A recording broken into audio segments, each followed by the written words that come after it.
ब्राह्मण देवता तुम्हाला काय पाहिजे सगळं बघा. ब्राह्मण देवता मग तुम्हाला जे पाहिजे जास्त नाही पाहिजे, फक्त काय पाहिजे 3 पग भूमी पाहिजे. मला काय पाहिजे 3 पग भूमी पाहिजे, बाकी काही नाही पाहिजे तुमचं. बलिराजाला राग येतो. बलिराजा म्हणतो मी एवढं मोठं चक्रवर्ती राजा आहे, सर्व हे विश्व माझ्या ताब्यामध्ये आहे आणि तू माझा अपमान करत आहे. काय करत आहे? माझा अपमान करत आहे. एवढं मागायला पाहिजे तो एक राज्य मागणं, काही गाव माग, काही जिल्हा माग, तालुका माग, तू मागून काय राहिला 3 पग भूमी नाही का? हा माझा अपमान नाही का? 3 पग मागत आहे, माझा अपमान आहे. मागायचं नाही, मी ब्राह्मण आहे, जे मागितलं तेच पाहिजे. देतो का? नाही देत, निघून जातो. तुझा यज्ञ भंग होईल, दिलं नाही तर. नाही नाही नाही ब्राह्मण देवता थांबा थांबा थांबा. तिकडून शुक्राचार्य बघत होता. शुक्राचार्य पाहतो, दूरदृष्टी ठेवतो आणि ध्यान लावतो, तर त्याला वामन रूपामध्ये भगवान विष्णू दिसतात. जसे विष्णू दिसल्यानंतर तिथून शुक्राचार्य धावत येतो आणि धावत आल्याबरोबर आणि बलीकडे, दे बली, खबरदार, याला जर तू दिलं काही तर देऊ नको, बली होईल. कोणाचा पौत्र होय? प्रल्हादाचा. सांगितलं गुरुजीला सांगितलं, गुरुदेव शब्द गेले आहे, हा बली मरण, शब्द माग नाही घेणार. दिलाय 3 पग भूमी दान केली आहे, सांगितलं फक्त पाणी तर्पण द्यायचं राहिलं. अरे नको देऊ, दिलेला आहे, फक्त तर्पण करायचं राहिलं. त्याच वेळेस बघा, त्याच वेळेस रत्नावलीनं कमंडलू उचललं.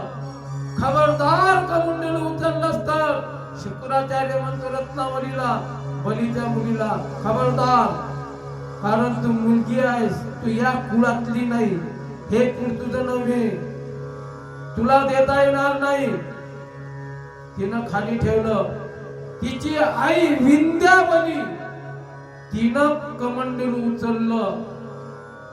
उचलाच्या अगोदर आता शुक्राचार्याला वाटलं आता हा दिल्याशिवाय राहत नाही, म्हणून जसही शुक्राचार्यानं काय केलं माहिती, कमंडलू त्या बलीच्या हाती दिलं विद्यावलीनं. तसही शुक्राचार्य छोट रूप धारण केलं आणि त्या कमंडलूच्या शरीरात जाऊन बसला. मग पाणी टाकत होता, हातावर पाणी पडेच पाहिजे, पाणी पडत नव्हतं. मग काय केलं माहिती आहे का? अरे पाणी पडून नाही राहिलं म्हणून खाली पडलेली काय होती, सुई होती.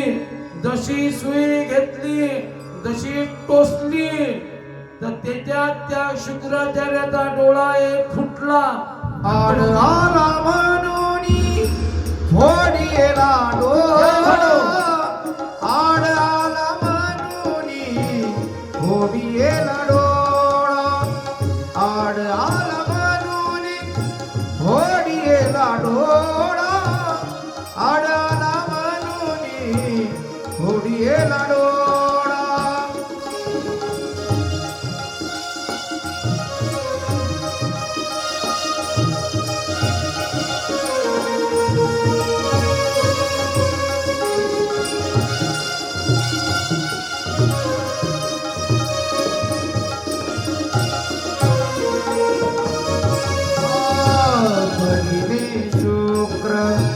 आंधळा केला, बलीने शुक्र आंधळा केला, बलीने शुक्र आंधळा केला. आड आला म्हणून फोडीला डोळा, आड आला म्हणून फोडीला डोळा, आड आला म्हणून फोडीला डोळा, आंधळा केला. म्हणून आड आला म्हणून फोडीला डोळा फुटल्या गेला. तसंच तुम्हाला सांगतो मी, याच्यातून तुम्हाला शीख आहे. दान देत असताना नवऱ्यानं जर 1000 रुपयाचं दान कबूल केलं असत तर नवऱ्याला असं म्हणू नये 500 द्या हो, 1000 नका देऊ. जसा बलीचा एक डोळा फुटला, तुमचे दोन्ही डोळे फुटतील. हो, त्याचा एक फुटला, तुमचे दोन्ही. आजपासून लक्षात ठेवा का दान देत असताना कधीही नवऱ्याच्या वा पत्नीच्या आड येऊ नये. म्हणजे दानाच्या कधीही आड येऊ नये, कधीच नाही. नाहीतर हे सत्य प्रमाण आहे संतांचं, नाही का मला. आड आला म्हणून फोडीला डोळा. हो, बलीने शुक्र आंधळा केला ना. ह्या बघितल्या नाही, शास्त्र सांगतो, शास्त्र आहे. म्हणून लक्षात, जास्तीत जास्त देण्याचे प्रयत्न करायचे, परंतु टोकायचं नाही, टोकण्याचं नाही. का 1000 500 जमलं नसतं काय असंही म्हणायचं नाही. शून्य झालं पुण्य. काय झालं? पुण्य शून्यावर गेलं असंही म्हणायचं नाही, मनातही आणायचं नाही. अरे डहाणे महाराज होते म्हणून 1000 रुपये दक्षिणा दिली हो, नाहीतर 500 दिली असते, असं जरी म्हटलं तरी शून्य झालं तुमचं. मनात कल्पनाही आणायची नाही, कारण कल्पनेची बाधा न हो कोणी काळी, ही संत मंडळी सुखी असो. हे कल्पनाही करायची नाही, कारण कल्पना जरी केली तरी शून्य आहे. म्हणून आड आला म्हणून फोडीला डोळा, मग निघून गेला. ठरलं पाणी, तर्पण केलं, दिलं 3 पग भूमी. मग वामन रूपामधले भगवंत विराट रूप धारण केलं. विराट रूप धारण केलं. एक पाय धरला, काय एक पाय ठेवला, पूर्ण ब्रह्मांड काय केलं? व्यापलं.